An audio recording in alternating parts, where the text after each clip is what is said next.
Chapter 5 Memories. Natalie falls asleep while Nathan drives down a long stretch of highway. It's a half past noon, and there is very rarely another car passing by the other lane. There are just fields, cows, horses, and only 2 ducks. Quack, quack. Nathan looks at Natalie and realizes how grateful he is that she is his stepsister. He is also reminded of how much she reminds him of his first love, who he met when he was 18. He thinks back to when they would sneak out of class and go take her parents' cars while they were at work and go to the mall. They would get Starbucks, go to Nordstrom, and not buy anything, and smoke weed in the bathrooms. He then remembers the poem he wrote her.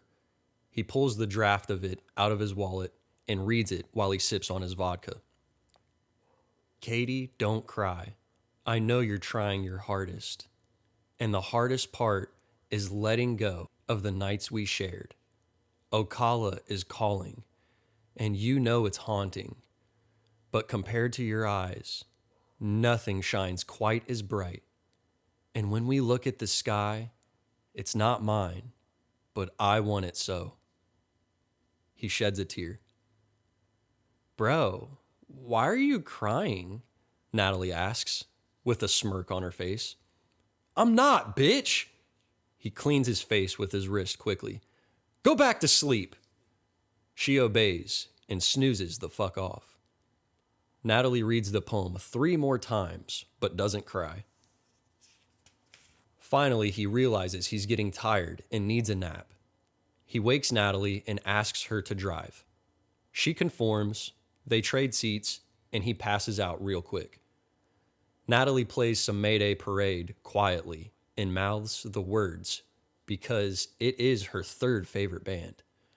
She then sees a duck outside and thinks it's the first duck they have passed. Little does she know, Nathan already saw 2 ducks. She gets triggered because she remembers that Ryan's favorite animal is a duck.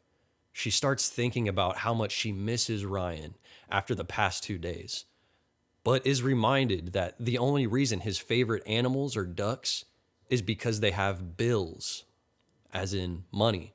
He also only wears joggers and flat bill hats and shops at PacSun and Buckle. He is too swaggy. She says quietly to herself. Why couldn't he just be more like Nathan? She turns up the music. Suddenly, Natalie yells, Nathan, stop! There was a young man on the side of the road. He looks like he needs help. Stop the car. They stop the car, get out, and check on the unknown traveler. Hey, how are you guys? Says the stranger. My name is Alexander. I am a man of many talents. I know how to entertain, bartend, dance, craft, and sing. Would you like to hear a sample? Nathan replies, I don't really... Alexander cuts him off. Honey, you're too cute to talk.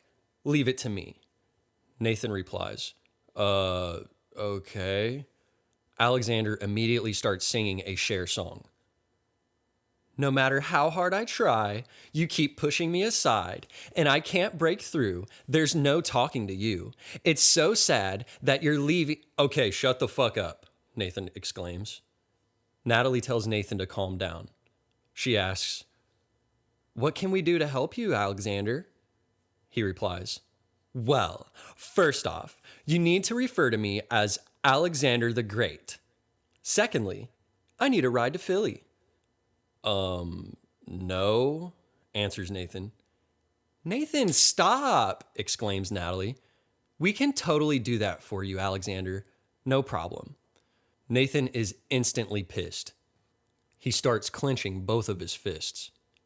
Thank you, Natalie, Alexander replies. You're a gem. He gets in the car and they start driving. They soon realize that his breath smells like poop. So, why are you headed to Philly? Natalie asks.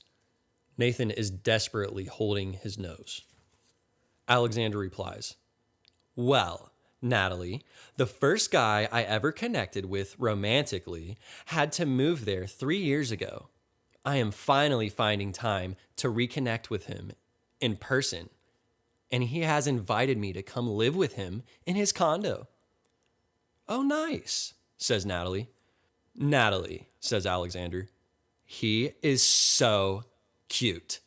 You have no idea. He has his own horses and a nice scruffy beard. Natalie asks, what's his name? Arthur Morgan. Suddenly, Alexander asks, Nathan, is that vodka? Nathan tells him yes. Alexander reaches up from the back seat and grabs one of the Subway cups full of vodka. He starts chugging the entire remaining 12 ounces of vodka. He quickly finishes the rest of what was left.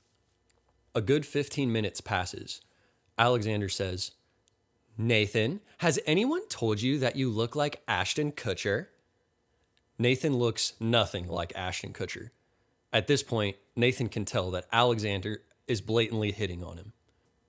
Nathan is feeling very uncomfortable because he looks back and realizes that Alexander has a huge erection through his tight jeans.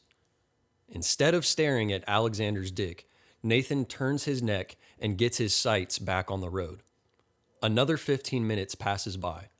All of a sudden, Alexander exclaims, Guys, let's stop at this bar over here. It's my favorite. Please, please, please. Natalie says, Of course. That sounds like fun. Nathan turns onto the exit toward the bar.